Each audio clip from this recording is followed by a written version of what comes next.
பிரியமான சகோதரனே சகோதரி, பழி வாங்குதல் எனக்குரியது அப்படின்னு சொல்லி ஆண்டன்னைக்கு ஒரு தீர்க்க தரிசன எச்சரிப்பின் ஒருவேளை உங்களை மாற்றுறதுக்குண்டான ஒரு வார்த்தையை உங்களோடு பேசிட்டு இருக்கார். எபிரேயர் 10:30. பழி வாங்குதல் எனக்குரியது, நானே பதில் செய்வேன் என்று கர்த்தர் சொல்லுகிறார். இன்றைக்கு ஆவியான உங்களோடு பேசிட்டு இருக்காரு.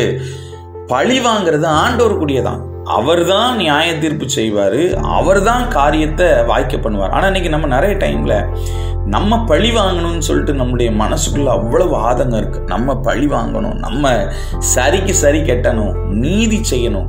அவன் ஒன்று சொல்லிட்டானா நான் பதில் பேசணும். பாருங்க, அந்த ஃபேஸ்புக்கில், வாட்ஸ்அப்பில், ட்விட்டர்லலாம், இன்ஸ்டாகிராம்லலாம் கமெண்ட் பண்ணுவாங்க. ஏதாவது ஒரு போஸ்ட் வந்துட்டுன்னா அதற்கு எதிராக கமெண்ட் பண்ணுவாங்க. அவன் இப்படி சொல்லிட்டான், அவன் இப்படி பண்ணிட்டான், நானும் போடுவேன்.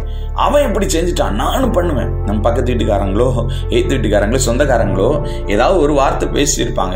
ஏதாவது ஒரு கல்யாண வீட்டில், ஏதாவது ஒரு ஃபங்க்ஷனில், ஏதாவது ஒரு சூழ்நிலையில் ஏதோ ஒன்று செஞ்சுருப்பாங்க.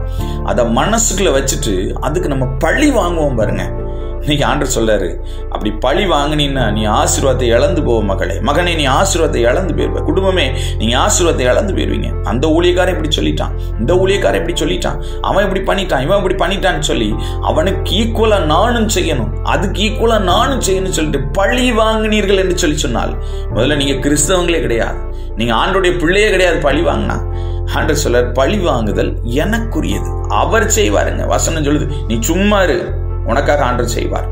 நீங்க நிறைய விஷயத்துல போராடிட்டு இருக்கீங்களா, அப்படி செஞ்சிடலாம், இப்படி செஞ்சிடலாம், அது செஞ்சிடலாம், இது செஞ்சிடலாம். No, never. ஆண்டவர் சொல்றார், நீ அமைதியாரு, உனக்காக நான் பதில் செய்வேன், உனக்காக நான் பதில் செய்வேன்னு சொல்லி சகோதரியை உன்னை பார்த்தான், உன் குடும்பத்தை பார்த்தா ஆண்டவர் தீர்க்க தரிசனமா பேசி கொண்டிருக்கிறான்.